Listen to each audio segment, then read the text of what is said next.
नमस्कार। आइए सुनते हैं यशपाल जी की लिखी कहानी फूलों का कुर्ता। मुझे यदि संकीर्णता और संघर्ष से भरे नगरों में ही अपना जीवन बिताना पड़ता तो मैं या तो आत्महत्या कर लेता या पागल हो जाता। भाग्य से बरस में 3 मास के लिए कॉलेज में अवकाश हो जाता है और मैं नगरों के वैमनस्यपूर्ण संघर्ष से भागकर पहाड़ में अपने गांव चला जाता हूँ। मेरा गांव आधुनिक सुविधा से बहुत दूर हिमालय के आंचल में है। भगवान की दया से रेल, मोटर और तार के अभिशाप ने इस गांव को नहीं छुआ है।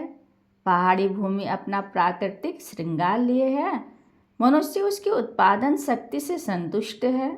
हमारे यहाँ गांव बहुत छोटे छोटे हैं, कहीं कहीं तो बहुत ही छोटे, 10-20 घर से लेकर 5-6 घर तक, और बहुत पास पास। एक गांव पहाड़ी की तलहटी में है तो दूसरा उसकी ढलान पर। मुंह पर हाथ लगाकर पुकारने से दूसरे गांव तक बात कह दी जा सकती है। गरीबी है, अशिक्षा भी है, परंतु वैमनस्य और असंतोष कम है।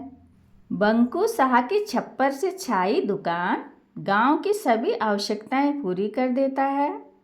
उनकी दुकान का बरामदा ही गांव की चौपाल या क्लब है।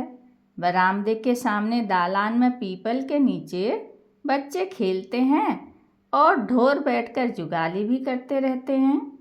सुबह से जोर की बारिश हो रही थी, बाहर जाना संभव न था, इसलिए आजकल के एक प्रगतिशील लेखक का उपन्यास पढ़ रहा था। कहानी थी एक निर्धन कुलीन युवक का विवाह एक शिक्षित युवती से हो गया था। नगर के जीवन में युवक की आमदनी से गुजारा चलता न देखकर युवती ने भी नौकरी कर कुछ कमाना चाहा, परंतु यह बात युवक के आत्मसम्मान को स्वीकार न थी। उनके संतान पैदा हो गई, होनी ही थी, 1, 2 और फिर 3 बच्चे। महंगाई के ज़माने में भूखों मरने की नौबत आ गई। उनका बीमार हो जाना, अपनी स्त्री की राय से नवयुवक का एक सेठ जी के यहाँ नौकरी करना और उनका खुशहाल हो जाना। एक दिन राज खुला कि नवयुवक की खुशहाली का मोल उसकी अपनी योग्यता नहीं, उनकी पत्नी की इज्जत थी।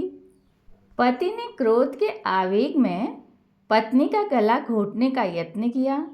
पत्नी ने गिड़गिड़ाकर क्षमा मांगी। जो कुछ किया इन बच्चों के लिए किया। पति ने केवल बच्चों को पाल सकने के लिए प्राण भिक्षा मांगी। पति सोचने लगा, मेरी इज्जत का मोल अधिक है या 3 बच्चों के प्राणों का। मैंने ग्लानि से पुस्तक पटक दी। सोचा, यह है हमारी गिरावट की सीमा। आज ऐसा साहित्य बन रहा है जिसमें व्यभिचार के लिए सफाई दी जाती है। यह साहित्य हमारी संस्कृति का आधार बनेगा। हमारा जीवन कितना संकीर्ण और छिछला होता चला जा रहा है। स्वार्थ के बावलेपन की छीना झपटी और मारो मार हमें बदहवास किए दे रही है। हम अपनी उस मानवता, नैतिकता और स्थिरता को खो चुके हैं जिसका विकास हमारे आत्मनिष्ठा ऋषियों ने संकीर्ण सांसारिकता से मुक्त होकर किया था। हम स्वार्थ की पट्टी आँखों में बांधकर भारत के आत्मज्ञान की संस्कृति के परम शांति के मार्ग को खो बैठे हैं। क्या पेट और रोटी सब कुछ है? इसके परे मनुष्यता, संस्कृति और नैतिकता कुछ नहीं है। ऐसे ही विचार मन में उठ रहे थे। बारिश थमकर धूप निकल आई थी। घर में दवाई के लिए कुछ अजवाइन की ज़रूरत थी। घर से निकल पड़ा कि बंकू शाह के यहाँ से ले आऊं। बंकू शाह की दुकान के बरामदे में 5-7 आदमी बैठे थे। हुक्का चल रहा था। सामने गांव के बच्चे कीड़ा कीड़ी का खेल खेल रहे थे।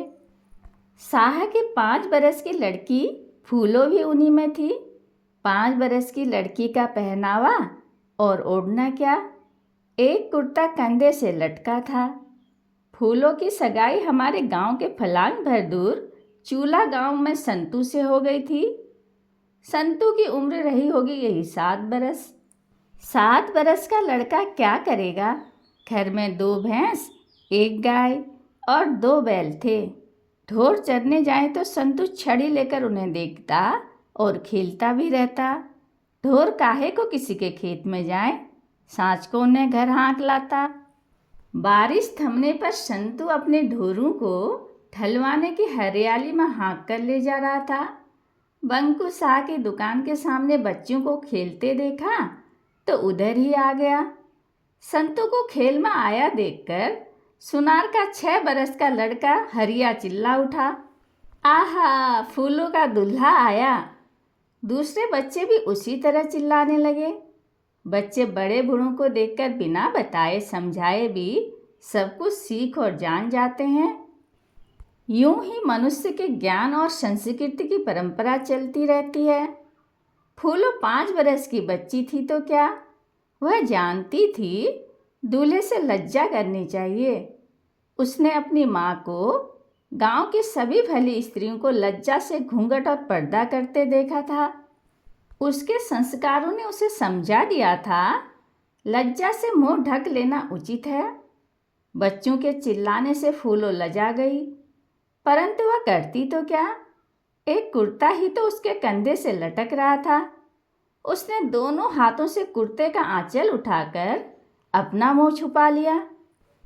छप्पर के सामने हुक्के को घेर कर बैठे प्रौढ़ आदमी फूलों के इस लज्जा को देखकर कहकहा लगाकर हंस पड़े।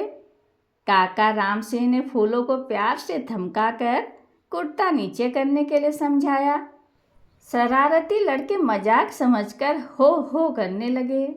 बंकू शाह के यहाँ दवाई के लिए थोड़ी सी अजवाइन लेने आया था, पर फूलों की सरलता से मन चुटिया गया, यूं ही लौट चला। सोचता जा रहा था, बदली स्थिति में भी परंपरागत संस्कार से ही नैतिकता और लज्जा की रक्षा करने के प्रयत्न में क्या से क्या हो जाता है। प्रगतिशील लेखकों की उघाड़ी बातें हम फूलों के कुर्ते के आंचल में शरण पाने का प्रयत्न कर उघड़ते चले जा रहे हैं, और नया लेखक हमारे चेहरे से कुर्ता नीचे खींच देना चाहता है। कहानी सुनने के लिए धन्यवाद।